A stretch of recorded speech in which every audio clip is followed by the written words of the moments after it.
and happy day after Christmas. How you doing, Donna? I'm doing all right. Things are always crazy around Casa Alward, everybody home and that kind of thing. So It's kind of nice. It's the first time we've all been here for Christmas in actually quite a long time. So we're in the spirit of honesty. We are pre-taping this because we have houses full of people.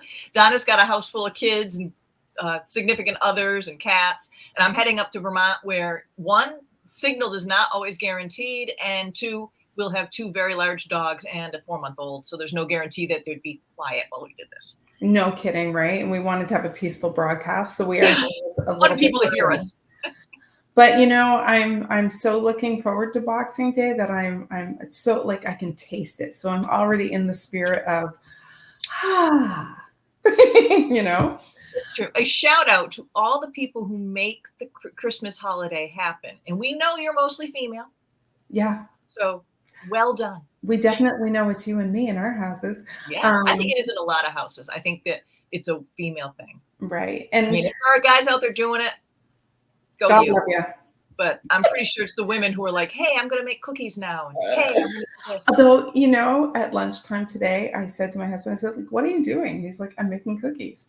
Anyway, so he did. But I asked my husband to take the day off tomorrow to help me clean because we have guests. He's off until after the new year. So, but I said, I have to work.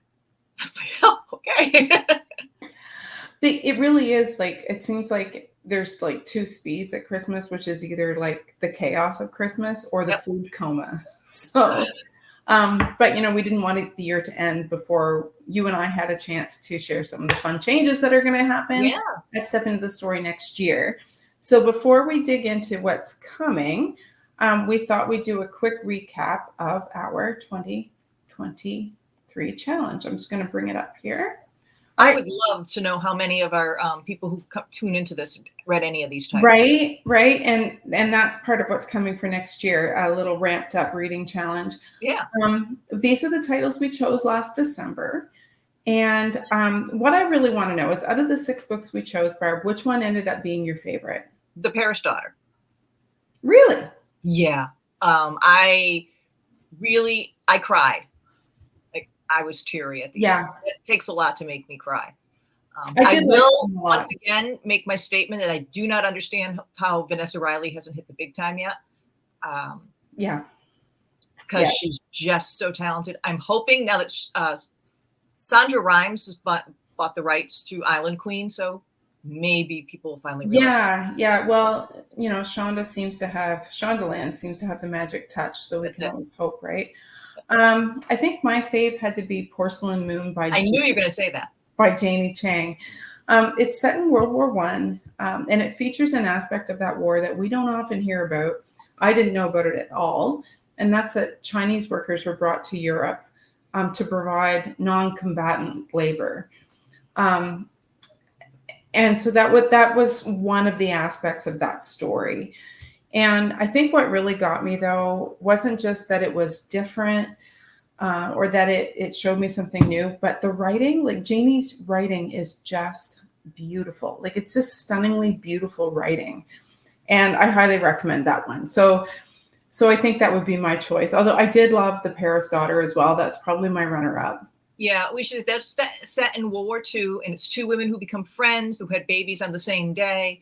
One woman's a Jew and has to go into hiding. The other woman agrees to take the children to watch them, and bombs hit. And from there, the story takes a complete things changed. Bombs hit and things change. And people change because of what they went through. Yeah. And she did a really great job of taking somebody who could be not sympathetic. Yeah. Turning her sympathetic in the end. Yeah. I thought she did a really good job. All right. So I will pop that one down because now you're going to run the slides. So and I'm going to say it's time for the 2024 reading challenge. Right. And so the first thing that we're doing, instead of having new 2024 titles, is that we are going to we have reached into our massive to be read piles. And we've picked 3 titles each that we've been longing to read, but just haven't managed to get to the top of the stack. And the good news for you guys is that all these titles are available in paperback. and makes them a little more affordable. And then, I mean, you can always hit up your library, or if you like reading digitally, a digital copy is going to be even nicer on the wallet. And since they're a little older, there's probably not a huge wait list on for the right. library. And the better news for you is that everyone who successfully completes the reading challenge will be entered to win a $100 gift card to either Amazon or Barnes & Noble, or if you're in Canada, at Chapters. So Barb, without further ado, let's see what we got here. Yeah, let's look at the 6 titles we chose. All right. Oh, pretty. Thank you. All right. So the first one on the list is Fast Girls by Elise Hooper. And this is the story of 3 U.S. Women track stars who go to the 1936 Olympics in Berlin. I'm looking forward to this because last year I read another book that was set during that time period around the Olympics, and I really, really liked it. So I'm looking forward to that one. Yeah, I'm looking forward to it. The Boys in the Boat is set at the same time. Yeah. That Olympics, there was so much going on. So I'm looking forward to reading what she's got to see too. And a friend of mine has read it, and she said that it's riveting. Nice. So, the next book is called The Pilot's Daughter. I heard Meredith Yeager speak at the Historical Novel Society conference, and I was super impressed with her. She was doing a presentation about dual timelines and using objects. And she described this book, and it sounded fascinating to me, which is it's in the 40s, and this adult woman and her mother get word that their father was killed in action as a pilot, and his belongings are sent back, and in the pocket of his uniform are love letters from another woman. And then it travels back in time as the daughter's trying to figure out who this woman was in her father's life and trying to piece that together. Dun, dun, dun. Yeah, and I was like, when she's reading it, I'm like, oh, that sounds cool. Right? Like that's automatically, like I would pick that up. Yeah, kind of me too. I bought it that day, and then have been saying I'm going to read it now for 6 months. Yeah. And you know what? The title by Elise also, I met her at the conference, and then I was just like, okay, I have to get one of her books. She's just the loveliest person. So I'm super excited to dig in. The next book for me is The Witch and the Tsar by Olesya Selnikova-Gilmore. And this is a reimagining of the Baba Yaga myth during the time of Ivan the Terrible. So it's historical, and it's also mythological, and it's going to be different, and I'm excited about that because if you look at the reviews are amazing as to how she blended those two things and really made it magical. So it's going to be something different, and I like when we discover things that are a little bit different. Yeah. So now we've read Christina Baker Klein before. We did, and we loved her. The book, again, we said the book threw us for a loop a couple times because it had, but she's such a good writer, and I want to see what she does with this one. This is about during the late 1900s and early 20th century, they were have trains orphans that they were sending out west to find families and be adopted. And this one's going to follow a young Irish immigrant orphan and head out west, and it ties in with another woman who's 17 and out there making her own way. And I'm really interested to see how she pulls that off. Yeah. Her writing, again, it's just it's distinctive and complex. And I don't know, I really enjoyed the book that we read of hers before. Yeah, it's definitely a cut above a lot of writers. Mm-hmm. So the third book for me, again, is someone else I met at the conference, and grabbed this at the book signing, and she was just lovely, and we share a love of hockey, so I couldn't resist popping her up to the top of the list, and that's Brianna Labuski's The Library of Burned Books. So of course, it's no secret that I'm a fan of World War II as a time period. So this is 3 different point of views, 3 courageous women all fighting censorship, and it's actually not just German censorship. There's one thread that is, the U.S. censoring books that get sent over to the soldiers overseas. So I'm really, and then they all are apparently, because I haven't read it yet, apparently they all come together and I don't know how. So I'm really looking forward to that one. And your final read, I have to tell you, this would have been on my list as well if you hadn't picked it. This one, I don't normally venture way into the past, but yeah, Lori Lee Albanese wrote a book. It's called Hester. It is about a young woman who comes to New England. She's a needlepoint expert, and she becomes an employee of Nathaniel Hawthorne, and they fall in love. And the question is she Hester? And is there a fair what the Scarlet Letter's about? Yeah. She kind of twists that whole, like, what's the background story? Because no one really knows where he came up with it. There's a lot of rumors about up here. About where Hester Prynne is, and there's rumors that she is somebody, and her grave is in the Boston Public Cemetery. But yeah, and I love the premise. I love the cover. I find the cover just stunningly gorgeous. And she's absolutely lovely. She's very, very nice. It's a debut novel, and I've heard her speak, and she knows the subject backwards and forwards. So I really can't wait. Cool. All right, so tell us, Barb, how we are going to do this whole Do the Reading Challenge contest thing. All right. So what we're asking people to do is read the books, all 6, and post their reviews on Goodreads. And then once you're finished all 6, email us. We'll have our email up on the communities with the links to the reviews as proof. And we will randomly choose someone at the end of the year. And this is where I make my legal disclaimer that says the winner will be chosen at random. Your odds of winning depend on how many people enter. Yeah. And we'll post the rules again and a reminder. We're going to remind you this all year long because we know people will forget from today. Yeah, but this is something we want to we want to do this in a much bigger way this year. We want to kind of make more of a book club, which goes to the next thing, because what we also did was set up a Goodreads community. There you go. Apparently I put that further back. We set up a Goodreads community, and it's called the Step Into the Story Historical Fiction Group. Super, super imaginative. It's a public. If you're on Goodreads, you can join, or you can ping us in the Facebook community, and we'll send you an invite. It's not that we're getting rid of the Facebook community; that we're still going to do, all the little 100% and book reviews and shout outs, and we're still doing this there. But I really want to get people to read the books along with us. And what this will do is give you a whole month to chat about every title, so that it doesn't just disappear after our broadcast, but we can talk about the first book that we're doing in the year, or the featured author, and people can post questions for the featured author that we get answered. And I just really want it to become more of a give and take and get more community. And the other part of it is Facebook isn't always reliable. We know you don't always see things showing up in your Facebook feed. So we wanted to have a second place where we could really chat and get conversation going. Yeah.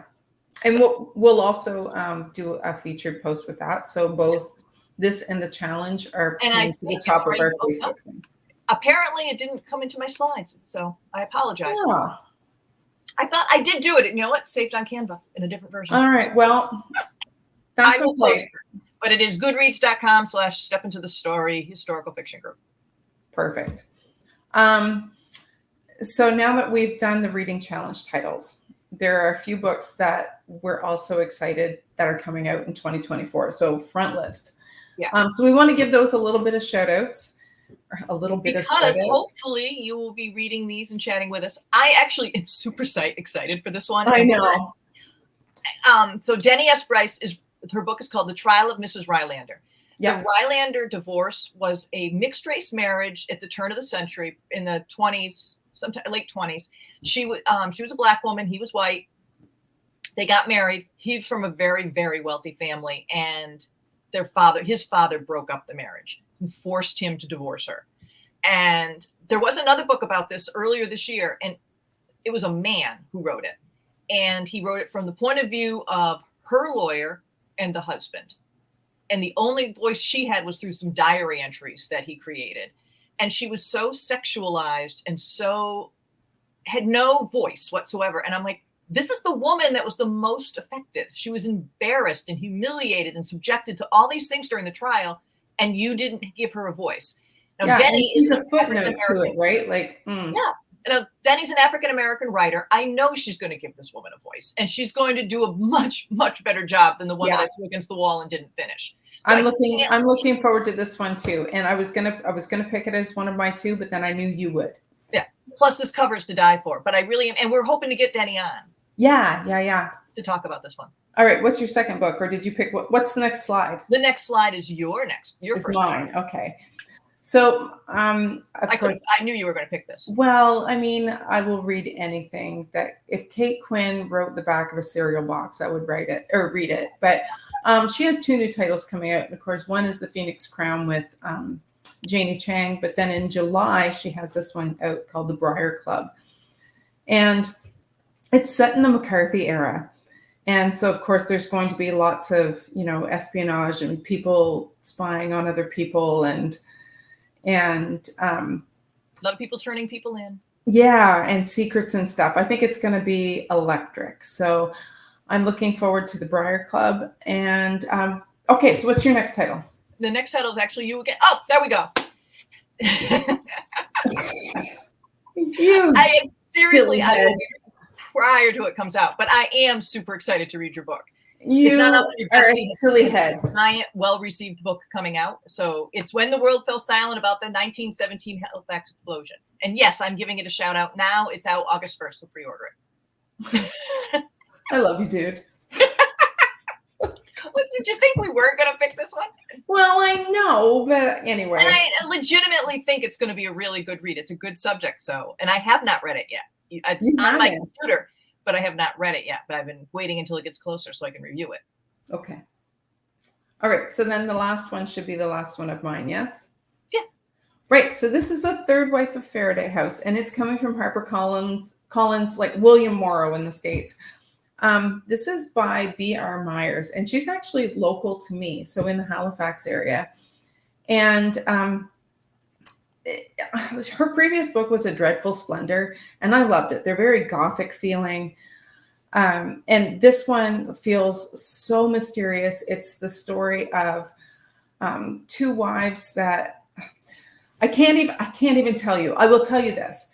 It's in the mood of, say, Rebecca, Jane Eyre, that kind of thing. So I know it's going to be deliciously gothic and atmospheric, and I love her writing. So, and it's also out on August 20th, I think. So yeah, B.R. Myers. I love how old-fashioned the cover is. I know, and I'm telling you, A Dreadful Splendor was out a few years ago, and I actually hadn't heard of her before, and she's local, and I got it at book club when I go to Sue's book club, and I just fell in love with it. So this is an auto buy for me. And it is out in America too. I checked. Yes. Yeah. So. All right. So those are our 4 titles that we're most excited about. There's some other titles that we're excited about as well. So many that are going to be our book chats and our featured authors and stuff. I mean, there's going to be some great reading this year. We looked at this list. The first half of 24 is jam-packed, and we want to try to make a mix-up and try to do some older titles because we know that people can't run out and get hardcovers all the time. And it takes time. Or even if you want to get it at the library, if the wait list is like 200 people long. So. Yeah. So, we'll feature some front lists, like new releases we're super excited about, and then other ones that you can go back and get and whatnot. So there you go. Now, I do have our title up for our first one next time, if I can pull it up in time. Sure. Where'd it go? Apparently I did not. I uploaded the wrong one. That sounds like this. Our next title is called Unsinkable by Jenny L. Walsh. And I love her writing. I haven't read her yet, so this is exciting for me.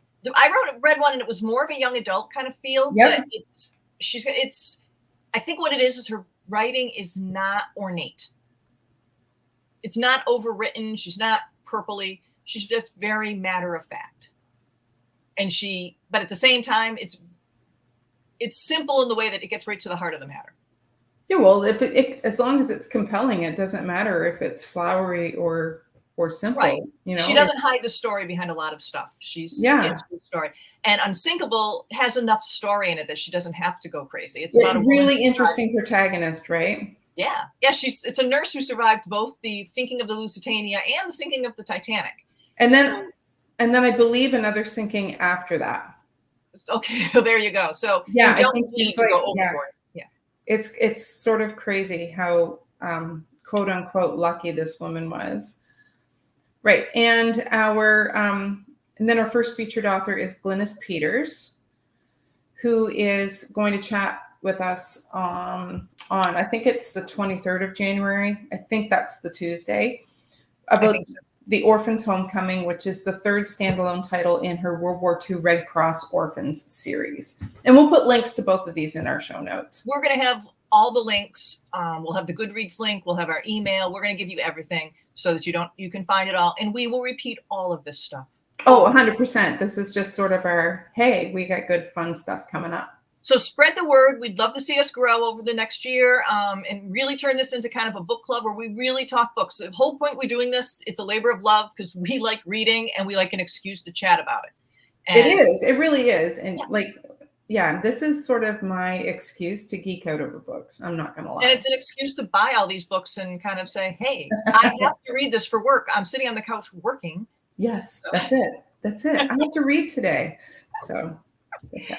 Well, I hope everyone had a great Christmas. I hope Santa was good to everybody. And we wish everyone a very happy New Year's, very happy. Well, it's Kwanzaa right now. It's Boxing Day and Kwanzaa. So happy That's those. Right. And have a very happy New Year. We will see you all in 2024. Yes, in January. Bye-bye.